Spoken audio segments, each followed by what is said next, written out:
Movie के start में हमें एनिमेशन स्टाइल में पीटर को दिखाया जाता है जो क्रिसमस की तैयारियां कर रहा होता है, लेकिन उस वक्त वहाँ पे योंडू आ जाता है और जब वो पीटर को क्रिसमस की तैयारियां करते हुए देखते हैं तो योंडू पीटर को गुस्से से कहता है आई हेट क्रिसमस और पीटर के क्रिसमस ट्री को तोड़ देते हैं। फिर यहाँ से सीन शिफ्ट होता है प्रेजेंट में, जहाँ पे हम लोग गार्डियंस ऑफ द गैलेक्सी की पूरी टीम को एक छोटे से प्लेनेट पे रहते हुए देखते हैं, क्योंकि थॉर लव एंड थंडर में वो थॉर को वापस अपने प्लेनेट पे छोड़ने के बाद इस प्लेनेट पे आ गए थे और अब क्रिसमस का टाइम भी हो गया था। लेकिन पीटर बिल्कुल भी खुश नहीं था क्योंकि उसने बहुत टाइम से क्रिसमस को नहीं मनाया था। लेकिन कुछ टाइम बाद पीटर के पास एक आदमी आता है जो पीटर को कहता है कि तुमने हमें क्रिसमस के बारे में बताया है, इसलिए हम सब तुम्हारे लिए क्रिसमस का गाना गाएंगे। और वो सब गाना गाने लगते हैं, लेकिन पीटर को इस सब में बिल्कुल भी इंटरेस्ट नहीं था, इसलिए वो सॉन्ग खत्म होने के बाद वहाँ से चला जाता है। फिर मेंटिस और ड्रैक्स सोच रहे थे कि आखिर वो पीटर को किस तरह खुश करें, लेकिन उसे एक मेंटिस के दिमाग में एक आइडिया आता है जो ये था कि वो पीटर को केविन बेकन से मिलाएंगे। एक्चुअली केविन बेकन एक फेमस एक्टर था जिसको पीटर बचपन से बहुत ज्यादा पसंद करता था। और फिर मेंटिस और ड्रैक्स अपने स्पेसशिप पे बैठ के अर्थ पे चले जाते हैं, जिधर वो देखते हैं कि अर्थ के सारे लोग क्रिसमस को मना रहे होते हैं और फिर वो दोनों भी वहाँ पे बहुत ज्यादा एंजॉय करते हैं। और फिर कुछ टाइम बाद वो दोनों केविन को ढूंढने के लिए क्लब में आ जाते हैं, लेकिन अनफॉर्चुनेटली वहाँ पे केविन नहीं था,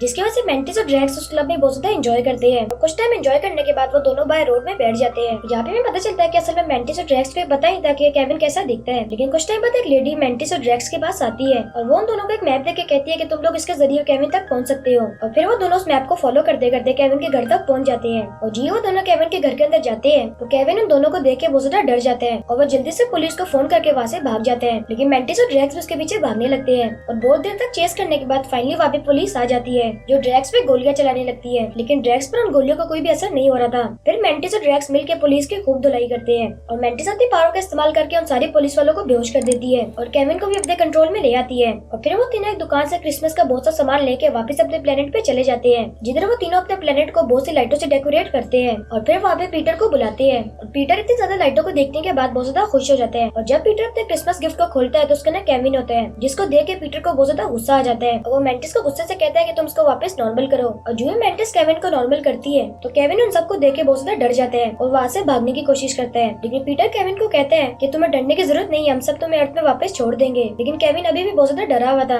इसलिए क्रैकलिंग डिसाइड करता है कि वो केविन को वापस अर्थ में छोड़ देगा। लेकिन उससे पहले वो केविन को बताता है कि पीटर तुम्हें बचपन से बहुत ज्यादा पसंद करता है और वो तुम्हें अपना हीरो भी मानता है। और ये सब सुन के केविन को बहुत ज्यादा अच्छा लगता है, इसलिए वो कुछ टाइम इसी प्लेनेट पे रहने का फैसला करता है। और फिर वो सब मिलकर क्रिसमस को बहुत ज्यादा एंजॉय करते हैं, जिसकी वजह से पीटर भी बहुत ज्यादा खुश हो जाते हैं। और फिर पार्टी खत्म होने के बाद वो सब केविन को वापस अर्थ पे छोड़ देते हैं। और फिर मूवी के एंड में पीटर मेंटिस को ये सब कुछ करने के लिए शुक्रिया कहते हैं। और फिर मेंटिस फाइनली यहाँ पे रिवील करती है कि असल में वही पीटर की सिस्टर है और यहाँ पे शॉर्ट मूवी एंड हो जाती है।